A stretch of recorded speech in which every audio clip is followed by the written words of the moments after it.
Selamat datang, selamat bergabung dalam mata kuliah Akuntansi Biaya. Hari ini kita masuk sesi yang keempat.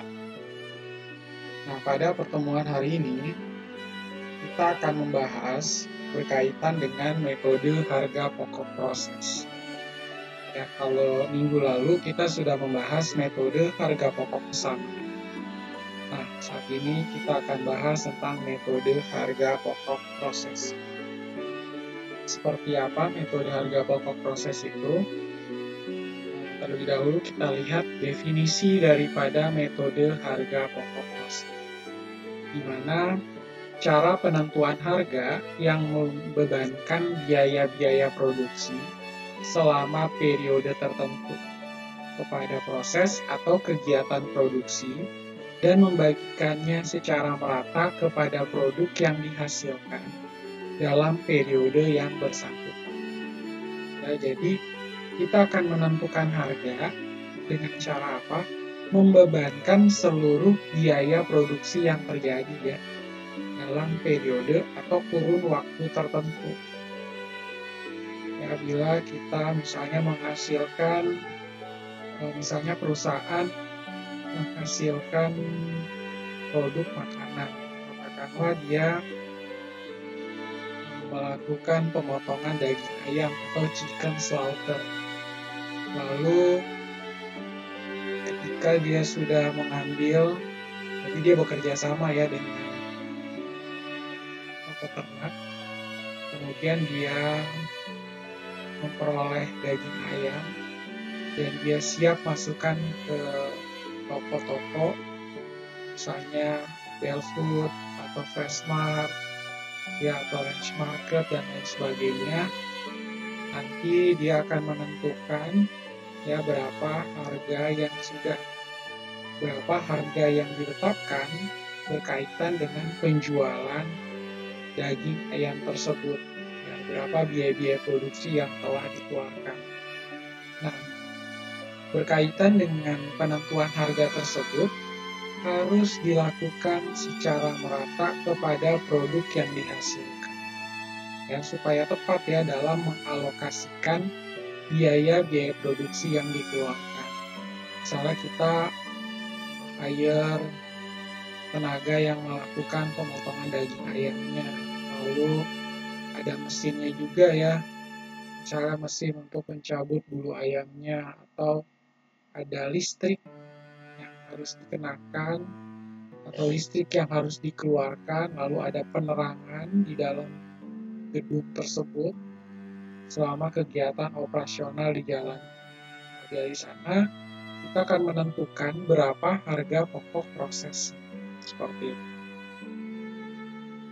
Nah, beberapa karakteristik daripada metode harga pokok proses diantaranya yang pertama, produksi bertujuan memenuhi atau mengisi persediaan produk selesai yang siap untuk dijual ya. Jadi perusahaan senantiasa melakukan produksi terus-menerus. Jadi dia nggak berdasarkan pesanan, melainkan berdasarkan produksi yang memang dia jalankan tiap hari. Mau ada pesanan, kayak nggak ada pesanan, perusahaan tetap melakukan produksi. Ketika gudangnya sudah mau hampir habis, dia langsung beli lagi bahan mentahnya atau dia mulai lagi memasukkan atau mensuplai bahan-bahan yang dianggap perlu supaya jangan sampai gudangnya itu kosong. Nanti begitu ada customer yang request kekurangan barangnya, maka dari itu jangan sampai terjadi hal tersebut. Ya, jadi produksi bertujuan memenuhi atau mengisi persediaan produk selesai yang siap untuk dijual. Nah, dasar kegiatannya anggaran produksi yang telah ditentukan sebelumnya. Jadi, ketika mau produksi, ya perusahaan ini harus sudah menetapkan berapa anggaran produksi tersebut. Oh, nilainya sekian. Nah, itu sudah ditetapkan. Lalu yang ketiga, kegiatan produksinya terus-menerus atau kontinu ya. Tadi saya sampaikan, mau ada pesanan atau nggak ada pesanan tetap berproduksi. Nah, produk yang dihasilkan biasanya bersifat homogen. Ya, kalau tadi saya kasih contoh, dia bergerak di chicken slaughter atau pemotongan daging ayam, tentunya produk yang dihasilkan ya hanya berkaitan dengan seputar daging ayam. Tapi ada ya beberapa pabrik atau perusahaan yang memang dia bukan hanya main di daging ayam aja, tapi ada penyediaan daging sapi, kemudian daging bebek, tambah lagi ada seafood, bahkan dia mengolah bahan-bahan atau makanan yang berkaitan dengan produk-produk tersebut. Karena dia berkaitan dengan daging ya, usahanya berkaitan dengan daging, dia menghasilkan bakso sapi juga. Kemudian dia juga menghasilkan sosis atau membuat sosis, membuat nugget dan lain sebagainya. Ya, jadi produk yang dihasilkan itu tentunya memang secara nyata yang ada di lapangan karakteristiknya itu barang-barangnya mirip sejenis ya atau mungkin. Tapi kalau kita lihat praktek di lapangan, kalau kita lihat beberapa contoh perusahaan-perusahaan atau pabrik yang ada di Balaraja sana ya, kebanyakan mereka produk yang dihasilkan itu justru heterogen. Ya, jadi tidak terpaku pada satu produk saja. Lalu karakteristik yang kelima, biaya dikumpulkan setiap satuan waktu. Misalnya kapan Pak? Pada saat 1 bulanan, 30 hari, 1 bulan, 3 bulanan, atau tahunan, 1 tahun. Ya, biasanya perusahaan lebih memilih dia mengumpulkan biaya bulanan supaya lebih memudahkan pada saat menghitung laporan laba rugi. Lalu karakteristik berikut yang keenam, total biaya maupun biaya per unit dihitung setiap akhir periode. Ya, total biaya maupun biaya per unitnya dihitung setiap akhir periode, berapa biaya yang dikeluarkan, biaya per unitnya berapa, dan seterusnya. Nah, kalau dibandingkan dengan metode harga pokok pesanan, itu ada perbedaan. Perbedaannya di mana, Pak? Perbedaan yang pertama, dasar kegiatan. Ya, dasar kegiatan dalam metode harga pokok pesanan berdasarkan pesanan dari customer ya. Kalau ada pesanan aja dia mulai produksi, tapi kalau nggak ada ya enggak produksi. Metode harga pokok proses di sini berdasarkan anggaran produksi. Ya, jadi dia udah prepare, mau ada pesanan atau enggak tetap produksi. Aspek perbedaan yang kedua dari tujuan produksi, ya. Di pesanan untuk melayani pesanan aja. Wah, kayaknya udah menjelang hari raya, pasti pesanan meningkat. Ya udah di situ masuk ke dalam metode harga pokok pesanan. Kalau di metode harga pokok proses untuk mengisi persediaan aja di gudang jangan sampai kosong.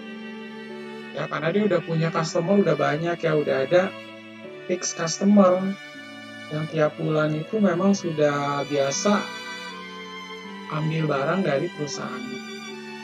Jadi dia mengisi persediaan aja di dalam gudang supaya tetap tersedia dengan.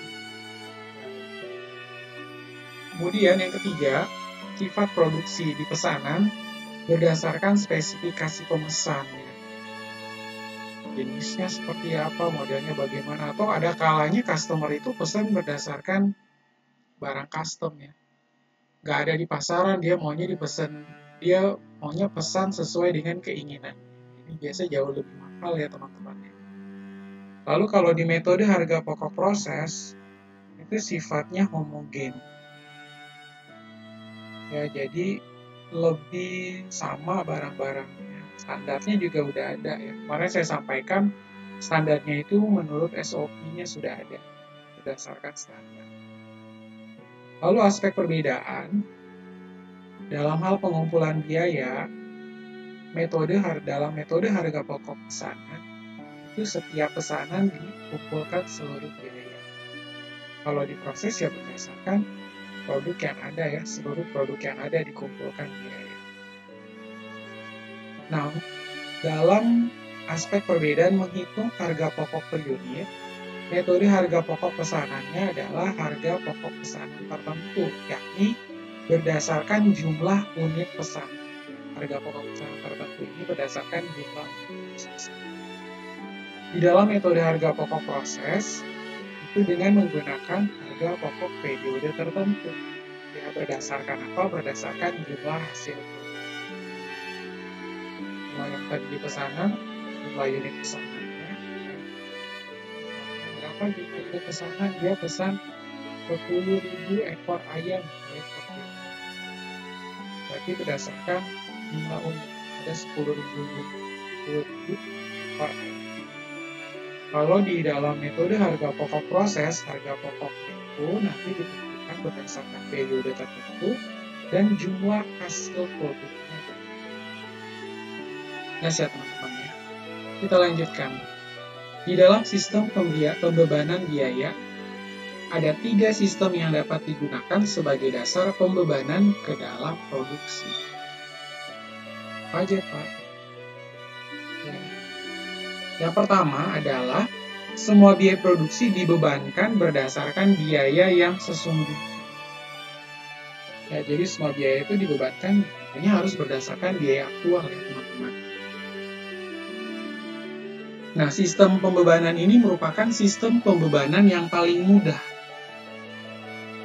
Dan biasanya digunakan apabila hanya memproduksi satu jenis barang. Ya, jadi, pembebanan berdasarkan biaya yang sesungguhnya. Lalu sistem pembebanan ini merupakan sistem pembebanan yang paling mudah. Dan bisanya digunakan apabila hanya memproduksi satu jenis barang saja. Ya, kalau memproduksi satu jenis barang saja, lebih mudah ya kita menghitungnya juga. Lalu yang kedua, elemen biaya overhead pabrik dibebankan berdasarkan tarif yang ditentukan di muka. Ya, di awal sudah ditetapkan berapa tarif yang ditetapkan di depan, lalu berkaitan dengan elemen-elemen biaya bahan penolong atau biaya overhead pabrik. Sedangkan biaya lainnya dibebankan berdasarkan biaya sesungguhnya. Kenapa sih Pak biaya overhead pabrik ditentukan di muka? Karena dia nggak pasti ya, dan dia juga kayak gray cost, kalau bisa dikatakan dia berada pada wilayah abu-abu sehingga kita sulit untuk menetapkan berapa biaya overhead pabriknya. Makanya kita langsung tetapkan di depan. Ya, kalau kita bicara biaya bahan baku langsung atau biaya tenaga kerja langsung udah fix. Kita udah tahu berapa biaya yang pastinya akan dikeluarkan. Makanya biaya tersebut dibebankan berdasarkan biaya sesungguhnya. Tapi kalau BOP nggak bisa. Dan masih akan ada beberapa biaya. Nah, sistem pembebanan ini biasanya digunakan apabila perusahaan menghasilkan lebih dari satu produk. Dan biasanya elemen biaya overhead pabrik jumlahnya relatif tinggi, sehingga perlu dibuat tarifnya untuk pengendalian biaya. Jadi kita jangan karena dia sifatnya prediksi, sudah ditetapkan di depan, kita bikin aja relatif tinggi aja ya Pak, padahal nggak sesuai dengan kondisi di lapangan ya. Maka dari itu tetap akan ada pengendalian terhadap biaya tersebut. Kita maintain, jangan sampai biaya tersebut terlampau tinggi. Nah, sistem pembebanan yang ketiga sebagai dasar dalam pembebanan ke dalam produksi yaitu semua elemen biaya dibebankan tarif yang ditentukan di muka. Biasanya pembebanan biaya ini digunakan sebagai perencanaan atau planning dan juga decision making atau pengambilan keputusan. Nah, sebenarnya bukan hanya di metode harga pokok proses saja, tapi di metode harga pokok pesanan juga tetap ya. Itu dipakai sebagai dasar untuk pengambilan keputusan dan juga sebagai perencanaan juga di masa yang akan datang. Bagaimana nanti saya bulan depan saya juga mau produksi lebih banyak lagi lah produknya, melakukan inovasi produk yang baru ya. Seperti itu. Nah, jadi misalnya untuk apa Pak? Untuk perencanaan dan pengambilan keputusan dalam hal penentuan harga jual. Nah, dalam pembahasan selanjutnya, dasar pembebanan biaya yang digunakan adalah atas dasar pembebanan berdasarkan biaya sesungguhnya. Ya, sebenarnya lebih tepat kita menggunakan pembebanan berdasarkan biaya sesungguhnya ya, yang benar-benar terjadi di lapangan. Jadi perusahaan juga bisa pasti, oh saya ini sebenarnya udah keluar berapa ya biaya untuk menghasilkan satu unit produk tersebut. Jadi kita bisa tahu kalau berdasarkan biaya yang sesuai. Kita lanjut. Dalam hal penggolongan biaya, pada metode harga pokok proses, biaya produksi digolongkan ke dalam 3 kelompok. Ya, yang pertama adalah biaya bahan dalam metode biaya proses. Ya, proses biaya bahan ini tidak diadakan pemisahan antara bahan baku dengan bahan penolong. Sebenarnya kita harus pisahkan ya bahan baku dengan bahan penolong. Nah, hal ini karena hasil produksi biasanya sudah standar, sehingga masing-masing unit bahan yang relatif sama. Sehingga yang termasuk dalam kategori biaya bahan adalah biaya bahan baku dan biaya bahan penolong.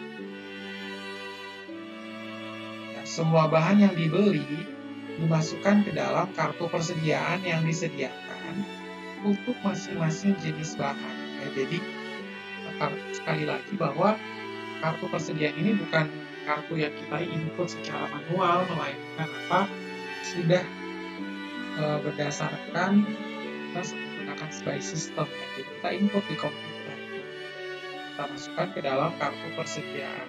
Ya, jadi semua bahan yang dibeli dimasukkan ke dalam kartu persediaan yang disediakan untuk masing-masing jenis bahan. Nah, pada saat bahan akan dipakai atau dimasukkan ke dalam proses produksi, ya, jadi pada saat bahan akan dipakai atau dimasukkan ke dalam proses produksi, maka akan dicatat sebagai berikut. Pada saat bahan akan dipakai atau dimasukkan ke dalam proses produksi, pencatatannya sebagai berikut. Ya, saat pembelian bahan jurnalnya, kalau dia beli bahan secara tunai, persediaan bahan bertambah di debit, persediaan bertambah sama normal debit, kas berkurang kredit. Nah, atau kalau dia membeli bahan secara kredit, persediaan bahan di debit, ada hutang dagang di kredit. Hutang dagang bertambah sama normal di kredit. Poinnya.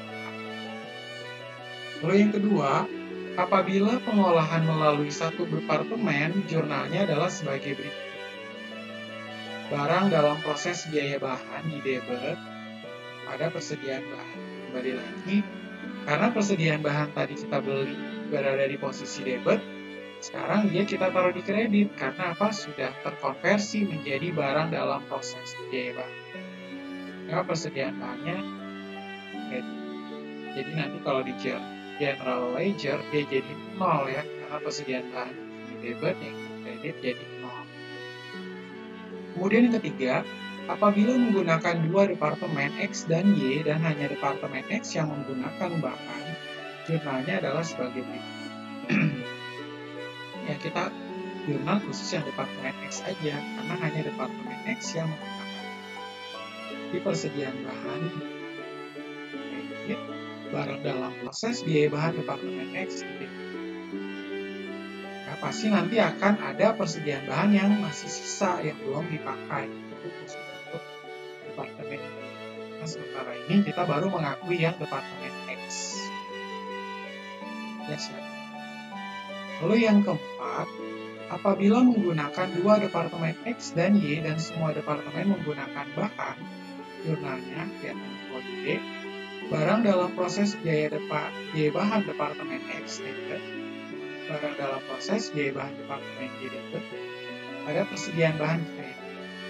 Jurnalnya akan seperti persediaan bahan kredit, barang dalam proses departemen X, barang dalam proses departemen Y.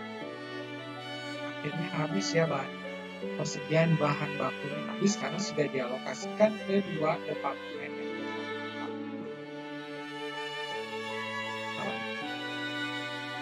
Lalu untuk biaya tenaga kerja, seperti halnya biaya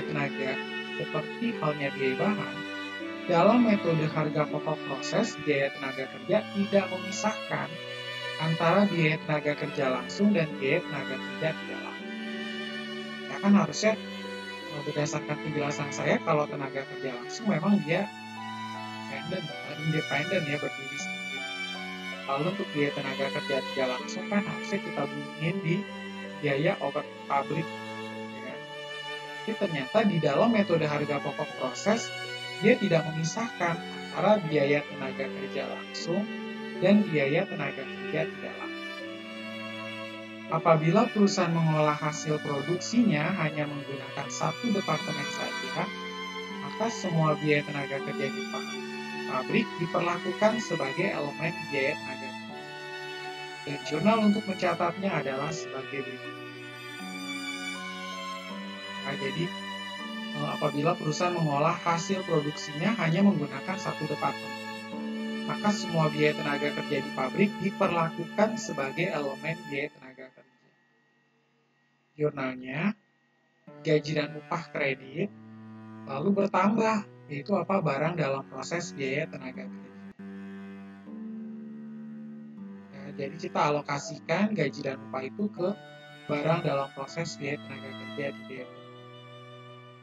Nah, apabila produk diolah melalui dua departemen atau lebih, maka harus diadakan pemisahan biaya tenaga kerja yang dipakai oleh masing-masing departemen X dan Y. Maka jurnalnya adalah sebagai berikut. Kita split ya, sesuai dengan dua departemen ini. Gaji dan upah dikredit pada barang dalam proses tenaga kerja departemen X debit, barang dalam proses biaya tenaga kerja departemen Y debit. Ini kita alokasikan kepada dua departemen. Lalu untuk biaya overhead pabrik, dalam metode harga pokok proses ya, kalau teman-teman lihat ya jurnal-jurnalnya hampir mirip ya dengan yang ada di metode harga pokok pesanan. Ingat ya teman-teman, pembahasan kita minggu yang lalu berkaitan dengan metode harga pokok pesanan, jurnalnya mah hampir sama aja. Cuma metodenya aja yang berbeda. Ya, dalam metode harga pokok proses yang masuk sebagai biaya overhead pabrik adalah semua biaya yang terjadi di pabrik, selain biaya bahan dan biaya tenaga. Apabila perusahaan menggunakan departemen pembantu, ya, kalau kemarin kita lihat di metode harga pokok pesanan itu departemen pembantu adalah departemen jasanya ya. Dan misalnya departemen jasa itu yang ngapain Pak? Kalau dia melakukan pengepakan, atau dia yang mengcover dengan plastik, atau dia yang staples, kemudian dia juga yang selotip dan sebagainya. Itu adalah departemen pembantu atau biasa disebut dengan departemen jasa atau service department. Maka overhead pabrik adalah semua biaya yang terjadi di departemen produksi selain biaya bahan dan biaya tenaga kerja, ditambah semua biaya yang terjadi pada departemen pembantu. Jadi, biaya-biaya yang dikeluarkan pada departemen pembantu atau departemen jasa juga ikut diakumulasi.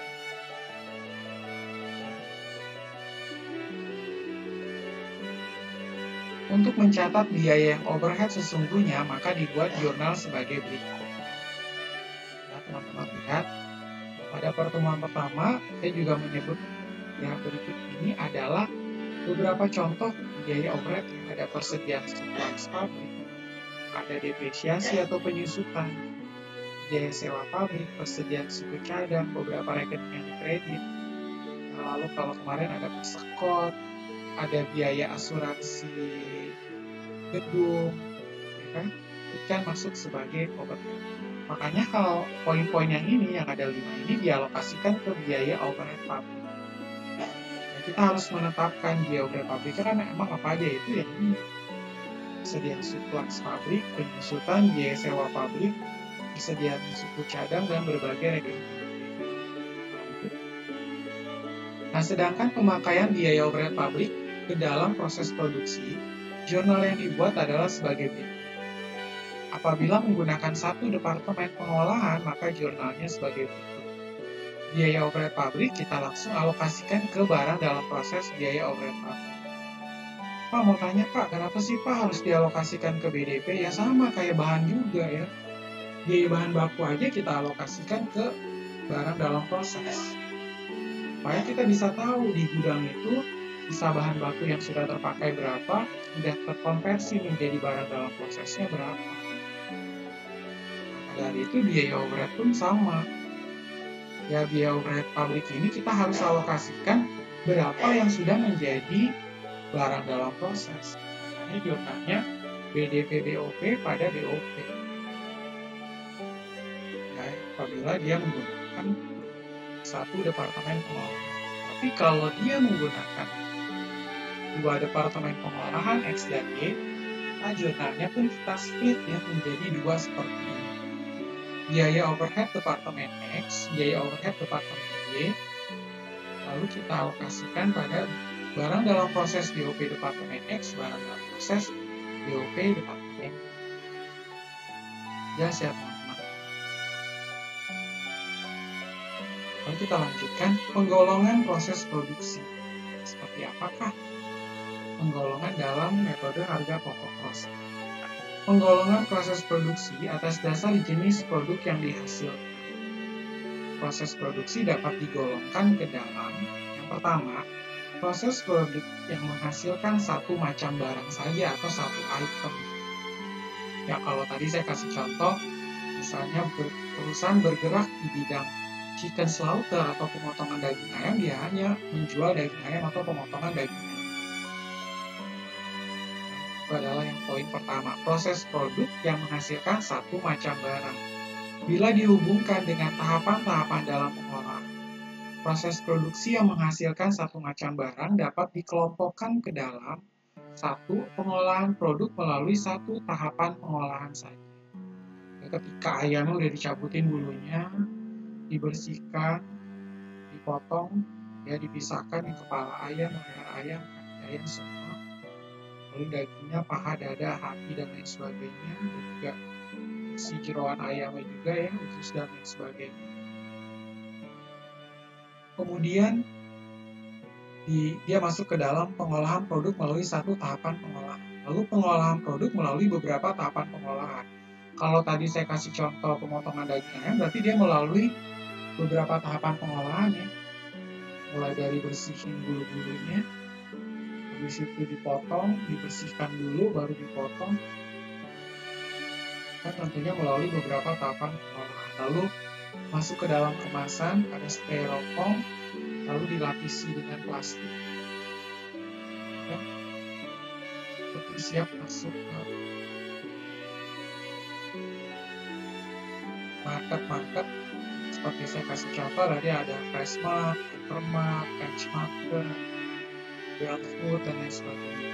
Lalu yang kedua, penggolongan proses produksi yang kedua, proses produksi yang menghasilkan beberapa macam produk, yang apabila dihubungkan dengan tahapan pengolahan dapat dikelompokkan menjadi pengolahan produk melalui satu tahapan pengolahan produk melalui beberapa tahapan pengolahan. Ya, jadi proses produksi yang kedua ini, dia bukan hanya melakukan penjualan daging ayam saja, tapi dia juga jual daging bebek, daging sapi, ya. Bahkan diolah lagi, ada yang membuat bakso sapi, lalu ada lagi tambahan, ada bakso ikan. Kalau dia juga ternyata jualan ikan segar atau ikan air tawar maupun ikan air laut. Kemudian dia juga membuat sosis, nugget, dan lain sebagainya. Itu akan dilihat ya, oh ternyata dia masuk yang kedua Pak, pengolahan produk melalui beberapa tahapan pengolahan.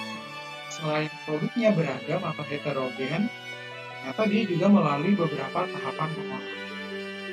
Jelas ya? Lalu elemen harga pokok produksi. Setiap akhir periode tertentu, biaya produksi akan dikumpulkan kemudian disajikan ke dalam laporan yang disebut dengan laporan harga pokok produksi.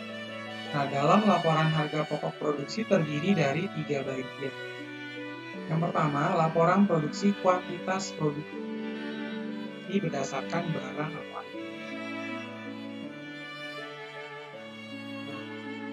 Pada bagian laporan produksi menyajikan beberapa informasi mengenai jumlah produk yang diproses. Baik yang berasal dari produk dalam proses awal, produk yang baru masuk ke dalam proses, atau berasal dari departemen sebelumnya. Pak, memang ada ya Pak dari departemen sebelumnya? Bisa ya. Jadi dari departemen sebelumnya baru masuk ke departemen berikutnya. Tambah lagi nanti dibantu oleh departemen jasa atau departemen pembantu. Ya, jadi nantinya melalui beberapa proses yang panjang, apalagi kalau perusahaan memproduksi berbagai macam produk. Yang tadi saya kasih contoh, produknya adalah heterogen, bukan homogen. Ya, jadi di sini produk yang baru masuk atau jumlah produk yang diproses, baik yang berasal dari produk dalam proses awal, produk yang baru masuk ke dalam proses atau berasal dari departemen sebelumnya. Selain itu juga mencatat informasi mengenai produk selesai yang dikirim. Selain itu juga mencatat informasi mengenai produk selesai yang dikirim ke departemen lainnya untuk diproses lebih lanjut atau produk selesai yang ditransfer ke gudang.